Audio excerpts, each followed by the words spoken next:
Hello, everyone, and welcome to the Debrief on ABC News Live. I'm Kimberly Brooks. Thanks so much for joining us.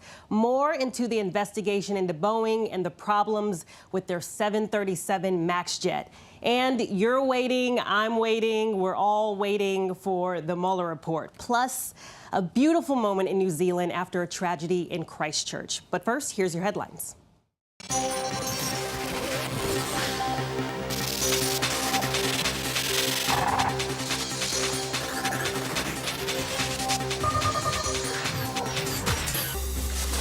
U.S. and NATO officials report 2 U.S. service members killed in action during an unspecified operation in Afghanistan. No further details. That makes 4 U.S. troops killed so far this year in the country. Miller Lite uses corn syrup. Let us take it to them at once. Miller Coors is suing Anheuser-Busch after a Super Bowl commercial said Coors Light and Miller Lite have corn syrup in them. The company claims Budweiser was trying to scare customers who may confuse corn syrup used in the fermenting process for high fructose corn syrup found in soda. Miller Coors wants the ads to stop. International Skating Union officials say they are satisfied that American Mariah Bell did not deliberately injure a Korean skater during warm-ups for the World Championships. A representative for 16-year-old In-Soo Lim claimed that Bell intentionally cut Lim's calf with her skate. The Mets say they plan on changing their stadium's address to honor a franchise legend. The team tweeted yesterday that the 126th Street entrance to Citi Field will be renamed for Tom Seaver. Such a change requires approval from several local officials, which in this case should not be a problem. The 74-year-old Seaver was recently diagnosed with dementia, and he retired from public life. Divers off the coast of Florida coming across a giant of the seas. Nestled among the airplane barge wreckage of Tarpon Springs, Florida, a giant stingray the size of a car. Photographer Howard Cohn also coming across a grouper he estimated to weigh 450 pounds.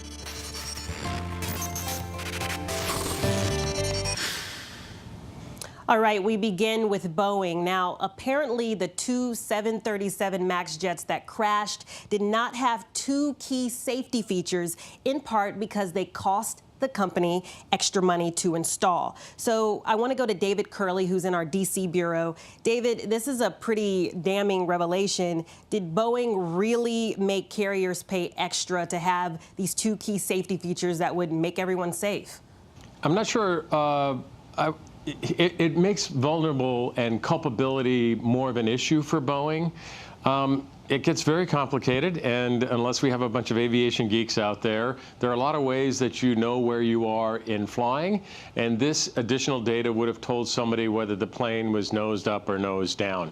It's pretty clear in the first crash that even if they'd had these systems, it probably wouldn't have made a difference because they didn't follow the procedures and shut off this system. But with all that stated, Boeing is now adding one of these safety features into its software upgrade, which it will install in all 737 MAXs. Really, more of a key question is, why did Boeing design the system to try and save an aircraft that may be stalling based on just one sensor when they have 2? There are 2 sensors there, and why were they pulling data off of just one instead of both? Well, guess what? The upgrade will have the fact that they're going to pull off of both of those sensors to determine whether or not this plane goes into a dive to keep it from stalling, which shouldn't have happened in Lion Air. We still don't know what happened in Ethiopia. So you mentioned the new software. I just honestly can't imagine that even when they install the new software, people would feel okay and ready to get back on these planes. Public perception is really a problem here for Boeing and this aircraft and for the airlines. No doubt about it. But there's nothing, not one piece of evidence yet that says this plane is unsafe. In the first crash in Lion Air, the sensor was put in incorrectly, and then the pilots didn't respond correctly. There's been no final report, but it appears that's going to be pilot error. There are indications that Ethiopia could be pilot error as well. So while you may argue that did Boeing have enough robust engineering into the system to do this dramatic move in case you had a stall, that can be argued. But there's nothing yet that says this plane is unsafe. Is there anything else that we should be focused on in this investigation? Absolutely. Right now, the Ethiopians for 5 days have had the data from the black box of the crash, the second crash of a 737 MAX. If there is something wrong with this aircraft, if there is data that says something is wrong, we need to know, us and the flying public, or why would you want to get onto this aircraft? And they have not released one shred of evidence one way or the other as to whether or not that plane went down in Ethiopia a week ago Sunday because of pilot error, because there's something inherently wrong with this aircraft. Boeing has a software fix for the first crash that will address those issues in the first crash. Well, what about the second crash? The Ethiopians still have told us nothing. All right, David, pretty scary situation. We appreciate it. Thank you so much. So let's move overseas to Mozambique. We've been keeping tabs on this story. Thousands of people are still waiting to be rescued after that major cyclone that hit Mozambique. Recovery has begun, but the flood waters still continue to rise. So Ian Panel's on the ground in Beira. We are now in Beira, which is the epicenter of the disaster zone. And as we were flying in, you could clearly see the scale of flooding and destruction all around this area. The death toll now over 550, with experts describing this as one of the worst weather-related disasters ever in the southern hemisphere. The search for survivors is now critical. Watch as a rescuer drops from a helicopter onto a pile of mud, housing a family inside a destroyed makeshift hut. They're surrounded by contaminated water with nowhere to go.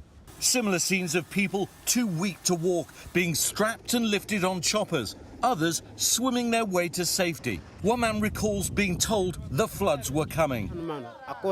I was inside my house and suddenly my brother ran in saying, "Wake up, the water's coming." Many areas now only accessible by helicopter. Aid from the World Food Programme coming in with over 1,700 metric tons of food. We visited one of the distribution centres in the capital, Maputo. The big aid agencies are starting to kick in, but people here aren't waiting. Helicopters and cargo planes deployed to Beira City and areas where people are cut off, surrounded by floodwaters. Survivors coming in on rescue boats to Mozambique's port, where food, shelter and medicine are now key priorities. And in the face of devastation, Mozambicans coming together. So a massive search and rescue operation is now underway. These are South African helicopters and they've been constantly flying, rescuing stranded people, delivering aid. But so much more is needed.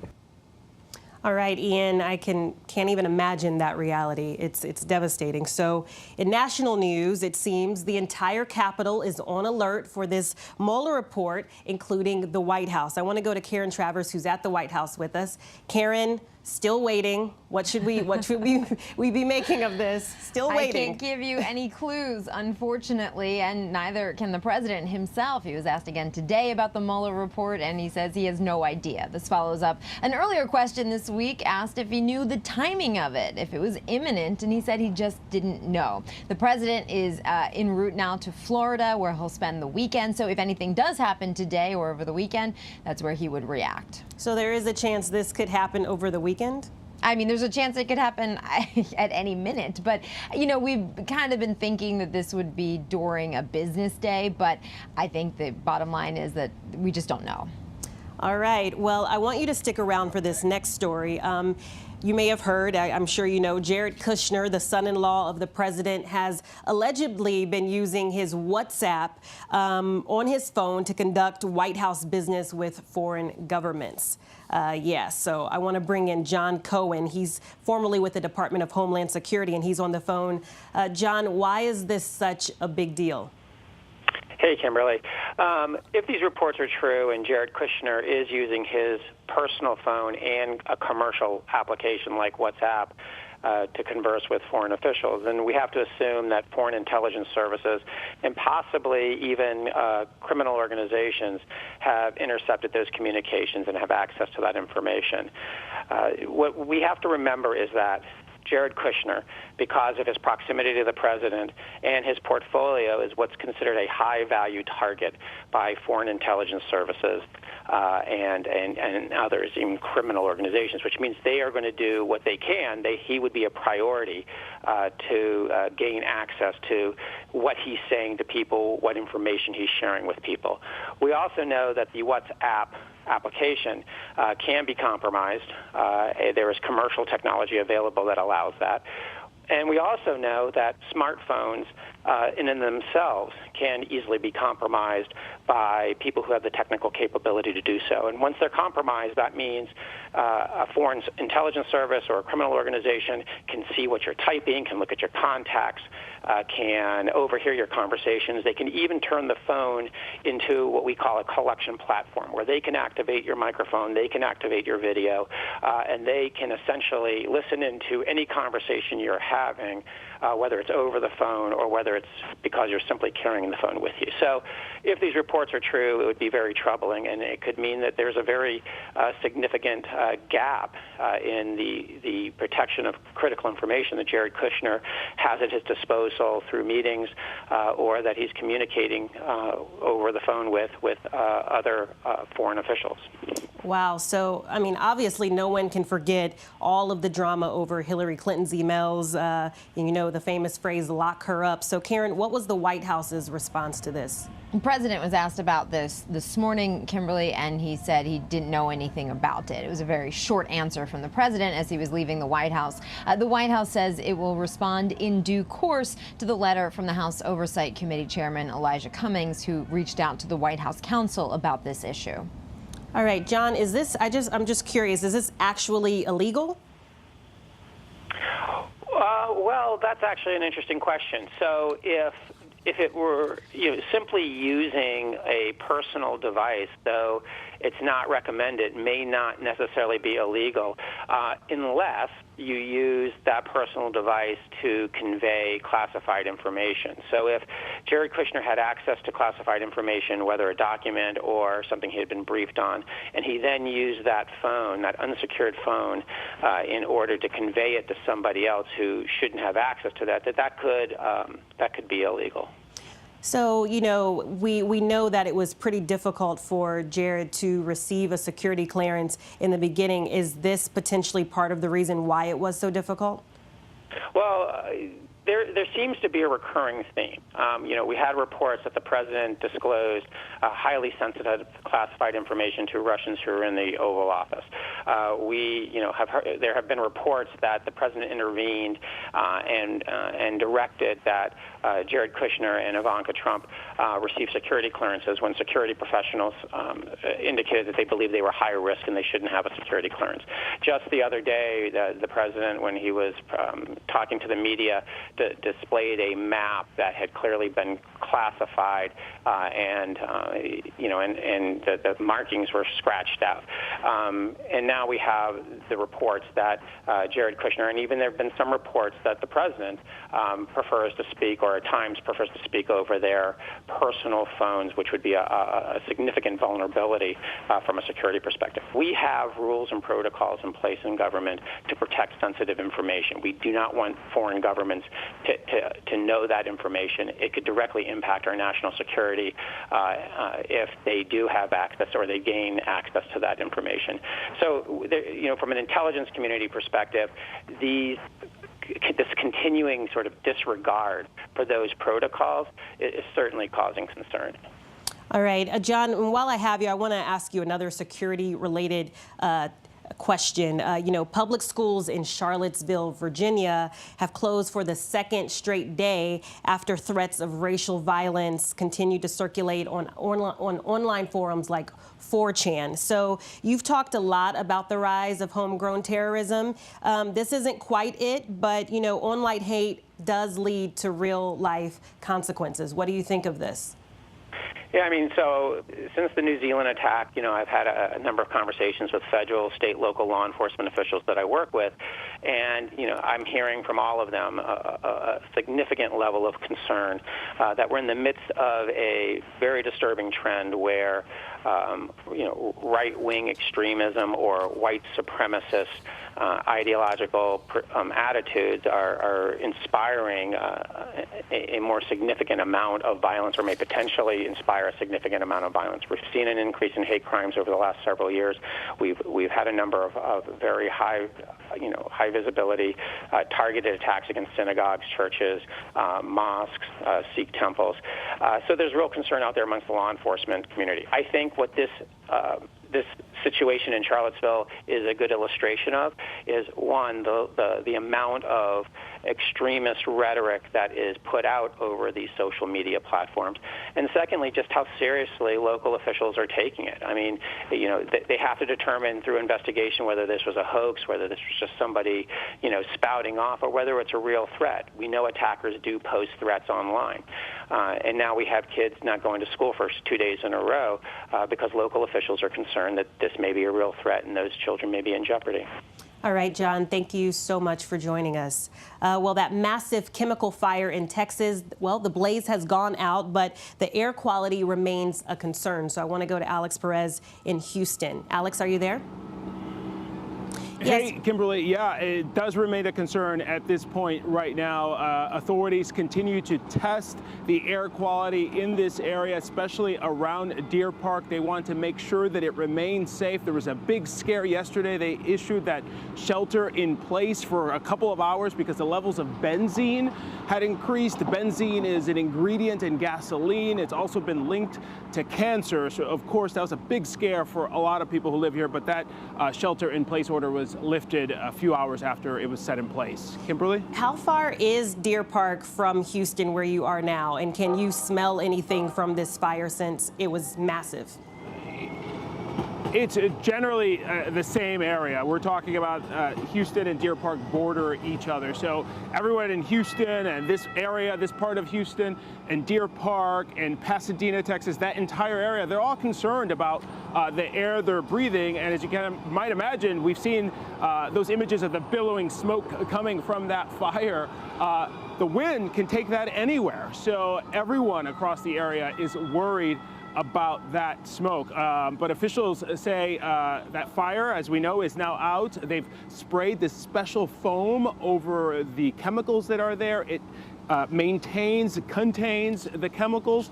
And what they're doing is they're slowly draining the chemicals that are left, the chemical that is left inside of those huge tanks, what's left of them, slowly removing them and getting them out of the way. So with each passing minute, they're getting closer and closer to sort of finally, completely containing and ending this incident.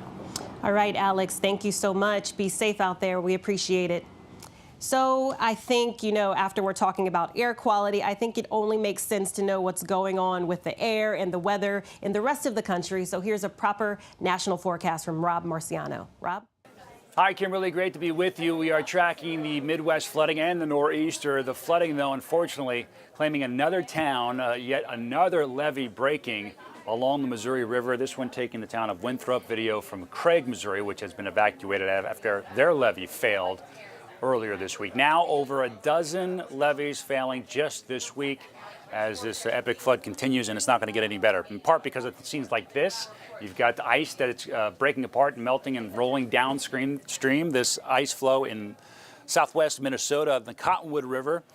Pretty dramatic stuff. When that gets jammed up, it causes even more flooding. Because of that, because of the saturated soils, because of the late season snowpack, and because we expect a wetter than average spring, NOAA late yesterday put out a flood outlook that is pretty dire for 25 states. They expect moderate to major flooding. All the tributaries flowing into the Ohio, the Missouri, and the Mississippi rivers are going to be at risk here, and all the cities along those areas, including Memphis and down towards New Orleans, in through the middle of May. Meanwhile, nor'easter throwing back some snow. Winter is back across parts of Virginia, Route 33 up there in the Blue Ridge, shutting down traffic. About 8 inches of snow falling in that area. So cold air down the backside of this, but the somewhat inland tract has kept the coast on the mild side, although heavy winds and rain and coastal flooding will continue as this thing rolls up into New England throughout the day today. And on the backside of this, some snows and some gusty winds. High wind advisories and warnings have been posted for some of the mountainous areas. Look at D.C. Probably see gusts of 43 miles per hour near that in New York. So D.C., Dulles, LaGuardia, those are going to be airports that are going to be difficult today, to say the least. And then 6 to 12 inches of heavy, wet snow from the Catskills through the Capital District of Albany, up through the White Mountains and Green Mountains, and in through Maine as this thing exits. But the big story really will be the heavy wind for the entire East Coast, really right through Saturday. Finally warming up, Kimberly, back to somewhat spring conditions on Sunday. That's the way March is. That's the Wild swings in the weather, and we're in it. All right, Kimberly? Rob, thank you so much. Yes, we're waiting on that warm weather. All right, so for a long time, R. Kelly was stepping in the name of love, but today he stepped back into court. So I want to go to Stephanie Wash in Chicago. Stephanie, what's the latest? R. Kelly is back here at Cook County Criminal Court this morning. He is facing the judge in the latest hearing in his criminal sexual misconduct trial. Now, Kelly faces 10 counts of criminal sexual abuse against 4 alleged victims. 3 of those alleged victims were underage at the time of the incidents. Kelly has pled not guilty to all 10 of those counts and has maintained his innocence in all sexual allegations that have been brought against him. Now, what we might expect to see here in court today, Kelly's criminal defense attorney Steve Greenberg is expected to request permission from the judge for Kelly to travel to Dubai next month. He has 4 to 6 previously scheduled concert appearances according to his attorney, and he is requesting that the judge allow him to travel despite his bond condition that he give up his passport to the judge last month. Now, we will see if the judge allows that. His lawyer will argue R. Kelly needs to make a living. He needs to pay child support, his mounting legal fees, and some back rent that he has on the studio that he's now vacated. So we do expect to see a decision on that today. In addition, since this is the latest scheduled court hearing, Greenberg does tell us that he expects to receive some sort of discovery in the case as well. All right, Stephanie, thank you. So we want to end today with a beautiful video out of a tragedy. New Zealand was called to prayer 1 week after a terrorist attack on 2 mosques that left 50 people dead. The Prime Minister, Jacinda Ardern, led the prayer service near Al Noor Mosque, where most of the victims were killed. So here's what she said. The believers in their mutual kindness, compassion and sympathy are just like one body. When any part of the body suffers, the whole body feels pain. New Zealand mourns with you. We are one.